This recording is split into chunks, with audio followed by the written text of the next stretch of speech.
Olá a todos, eu sou o professor Renato, sou professor de Física e o meu objetivo nessa aula é trabalhar termologia. A termologia também é conhecido como física térmica. É a parte que estuda os fenômenos relacionados ao calor e à temperatura. A termologia está presente em várias partes de nossa vida, desde um simples termômetro como equipamentos mais sofisticados, produzidos pela indústria metalúrgica, como por exemplo equipamentos para celular, para carro e computadores. As aplicações da termologia são diversas. Ela está presente na nossa vida de várias formas. Agora a gente vai falar um pouquinho sobre energia térmica. A energia térmica, na termologia, é um dos conceitos fundamentais. Ela estabelece um conceito que abrange vários aspectos. O conceito de energia térmica parte da ideia de que todos os corpos compostos por partículas ou moléculas estão em constante agitação para manter a sua estrutura molecular. Essa energia relacionada ao movimento das moléculas se trata da energia térmica. Agora, na sequência, a gente vai falar um pouquinho sobre a diferença de calor e temperatura. No nosso dia a dia, a gente costuma às vezes usar calor e temperatura sendo a mesma coisa. Mas aqui a gente vai precisar formalizar e para isso a gente vai começar falando por meio de um exemplo. Nesse exemplo, temos uma certa quantidade de água que foi colocado junto a um bico de gás em um recipiente na situação A, e na situação B a gente tem uma outra quantidade de água, pode ser a mesma, não importa, que nesse caso agora está com gelo em sua mistura dentro do recipiente. E olhando a representação que se faz a nível molecular da situação, a gente tem a ideia de que as partículas da mistura A elas estão mais agitadas, diferente da situação B, em que as partículas estão menos agitadas. A temperatura nada mais é do que essas ideias apresentadas nesse exemplo. Temperatura se trata de uma grandeza que está relacionada com a energia de movimento dessas partículas que constituem esses corpos. Então, quanto maior for a agitação das partículas que compõem um corpo, maior será a temperatura. E quanto menor for a agitação das partículas que compõem um determinado corpo, menor será a temperatura desse corpo. Uma das primeiras formas que se pensava em definir a ideia de calor estava relacionado a que calor era algo que estava contido nos corpos.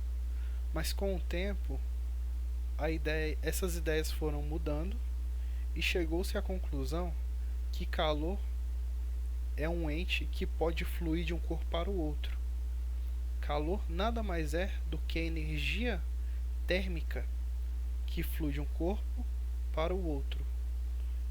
Essa energia térmica pode fluir de um corpo para o outro, sempre no sentido do corpo que tem a maior temperatura para o corpo que tem menor temperatura. Por exemplo, em um dia de inverno se faz uma fogueira. As pessoas se aproximam da chama daquela fogueira e com o passar do tempo a temperatura daquelas pessoas sofre um aumento devido àquela chama fornecer energia para essas pessoas. Então, resumindo, temperatura é uma grandeza que está associada à vibração das partículas que compõem o corpo. Quanto maior for a vibração das partículas que compõem o corpo, maior será a temperatura. Quanto menor for a agitação das partículas, menor será a temperatura. Calor representa uma energia em trânsito que flui de forma espontânea do corpo de maior temperatura para o corpo de menor temperatura.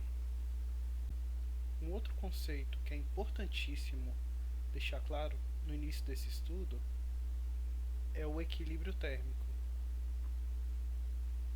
O equilíbrio térmico nada mais é do que uma consequência da troca de calor de corpos. E como é que funciona isso na prática?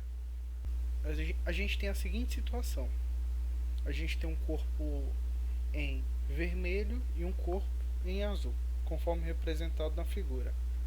O corpo em vermelho tem a temperatura TA e o corpo em azul tem a temperatura TB. E eu vou colocar esses dois corpos em um ambiente adiabático. Um ambiente adiabático é um ambiente que não tem troca de calor com meios externos, não tem troca de energia com meios externos. Então, as únicas formas de trocar calor vão ser entre os corpos que estão dentro desse sistema fechado. Então, eu coloco em contato o corpo vermelho com o corpo azul e no decorrer do tempo, quando passa um determinado tempo, a temperatura de ambas se torna igual. E no final a gente tem a temperatura T e a temperatura T para ambos os corpos. O que a gente observa é que o corpo TA ele tinha uma temperatura maior do que a temperatura do corpo TB, indicada pela flecha. Isso quer dizer que ele cedeu calor para o corpo B. E no final, ambos os corpos ficaram com temperatura igual. E isso a gente dá o nome de equilíbrio térmico. Quando corpos distintos que possuem diferentes temperaturas entram em contato, trocam energia até que fiquem com a mesma temperatura. Quando isso acontece, a gente dá o nome de equilíbrio térmico. Aí a gente tem na sequência uma curiosidade mesmo em algumas fotocientistas que contribuíram muito com essa parte desse estudo da física, com a termodinâmica. Os estados de agregação da matéria. A gente tem um esquema de um dispositivo que o gelo se transforma em água líquida pelo aquecimento de um bico de gás embaixo de uma forma de alumínio. A gente pode observar nesse esquema que a gente tem os três estados que compõem a matéria: o sólido, na forma do cubo de gelo; o líquido, a água após ser derretida; e bolha se formando em forma de vapor, que seria o estado gasoso. Na figura seguinte, temos a representação dos três estados da matéria com um zoom a nível molecular da estrutura que forma esses corpos, tanto o sólido como o líquido e o gasoso. No estado líquido, a distância entre as moléculas são em média maiores do que o estado sólido.